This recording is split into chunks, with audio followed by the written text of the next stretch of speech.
Would there ever be a time when it would be considered too late to stack silver and gold? If the headline I'm about to read to you happens here or in your country, then it just very well might. Let's explore.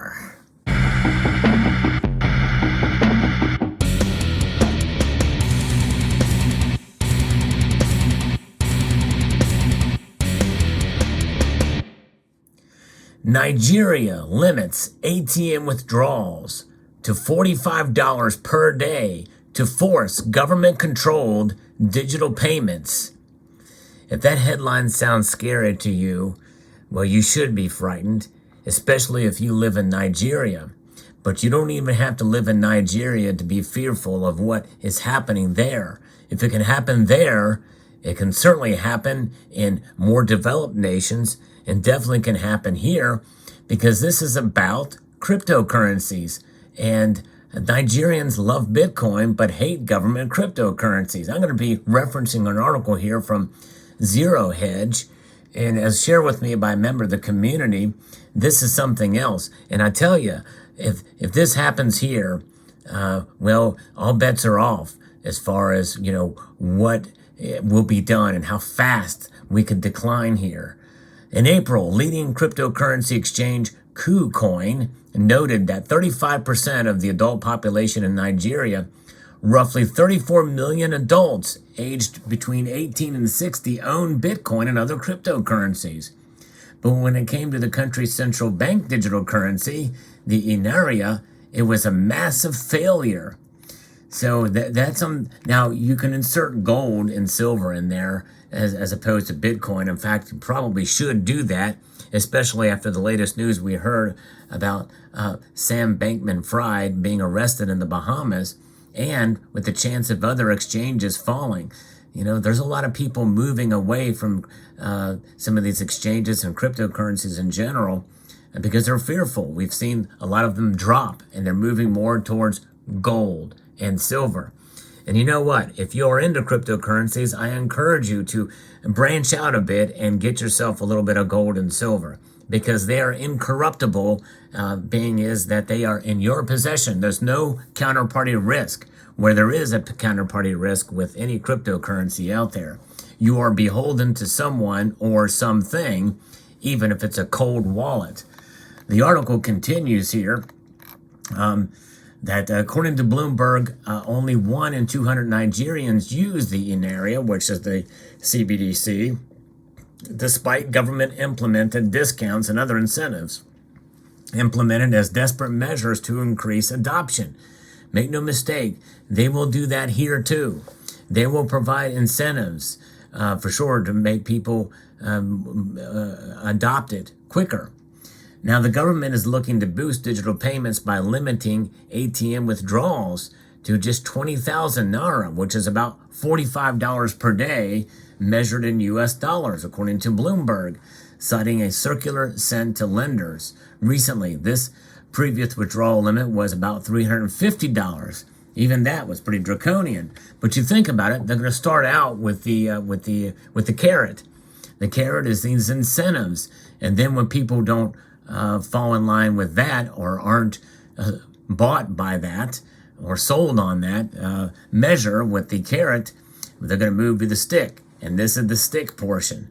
So when you start to see the adoption of a central bank digital currency in a small country like Nigeria and the measures they use there, well, this is the kind of thing, especially with technology, that could very easily be adapted here in the United States and any Western European nation, as well as Australia. China also has a CBDC, but look at that. I mean, we're seeing it implemented in some of these smaller nations. It's pretty remarkable to see how fast this is moving.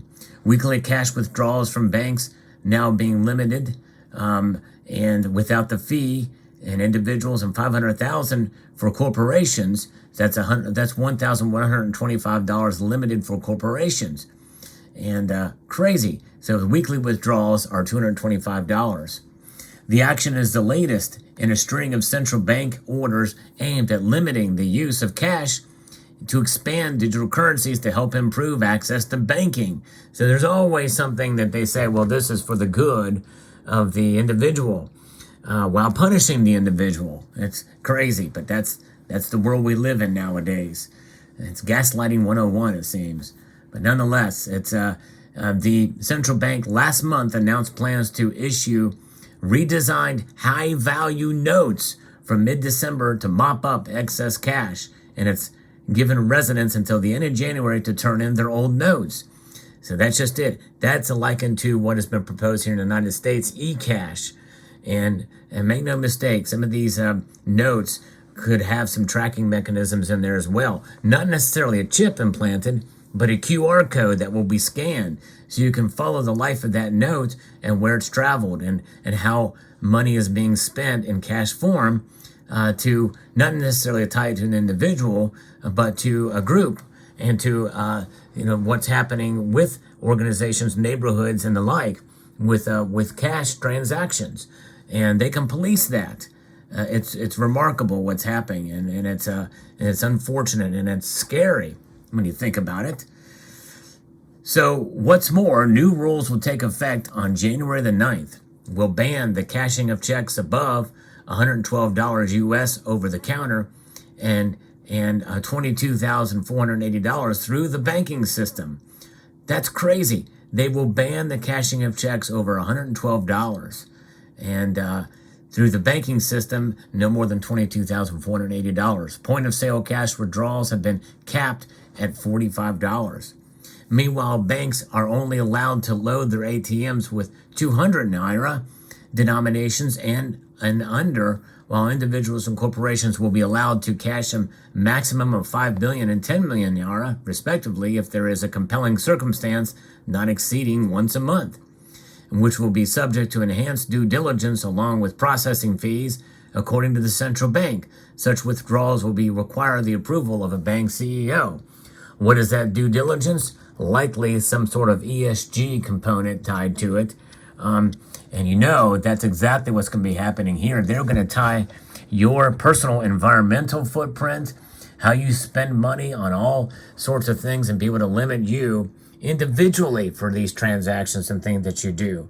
It is draconian, absolutely draconian what's happening, and an assault on our freedom and our privacy. And it is really one of the reasons why I really truly believe that gold and silver is the ultimate answer to these problems, not Bitcoin or cryptocurrencies in general. And again, I'm not against cryptocurrencies and people getting them and holding them and transacting in them, but it is a speculative play, and any kind of speculation is going to be met with the ramifications of lost markets and the exchanges that have been under threat here, especially recently with FTX, and now with the arrest of Mr. Fried. His career is fried, his wealth is fried, that's for sure, and everybody else that has dealt with him, they're fried too. Nonetheless, this is where we are at. And everything I'm reading here is happening in Nigeria. It is awful. But it just sounds like a movie, but it's happening right under our noses. Well, under the nose of those who are in Nigeria right now. Customers should be encouraged to use alternative channels, internet banking, mobile banking, apps, USSD cards, and point-of-sale Inaria to conduct their banking transactions, said the central bank on Tuesday. In other words, they want you to use anything and everything that can track you in every which way possible.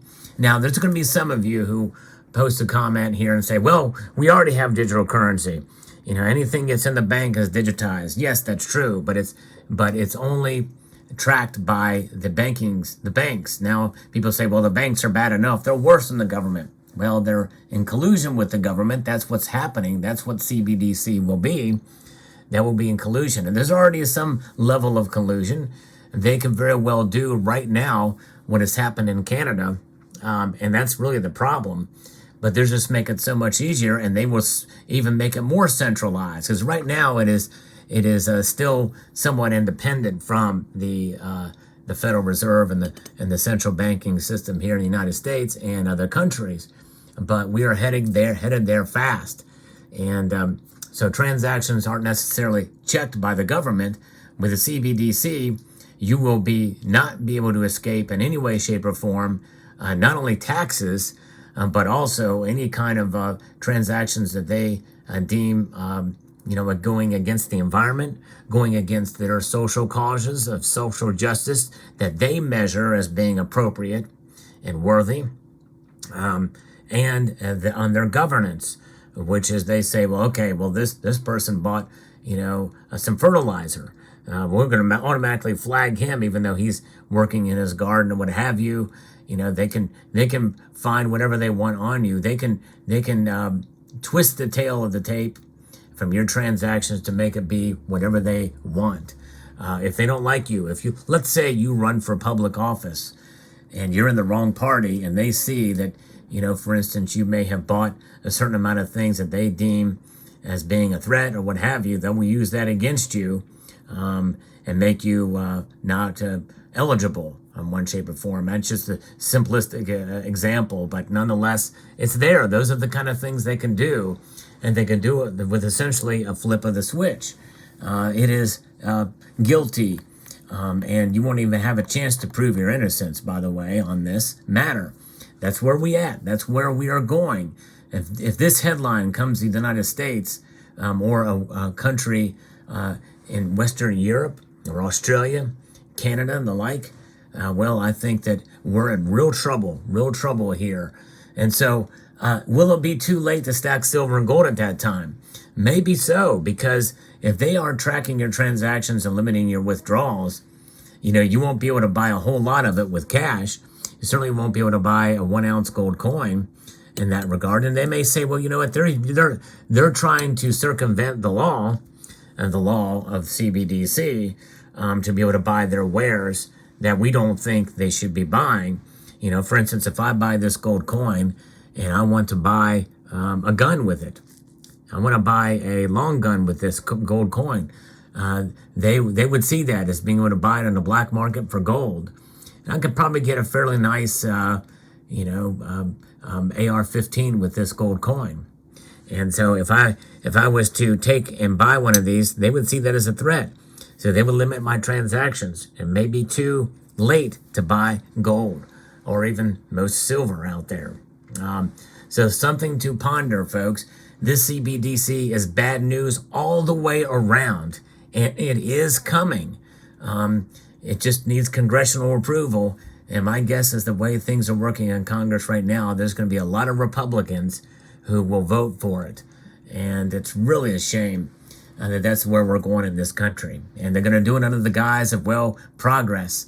And, we think need banking to be more efficient and fast transactions and the like.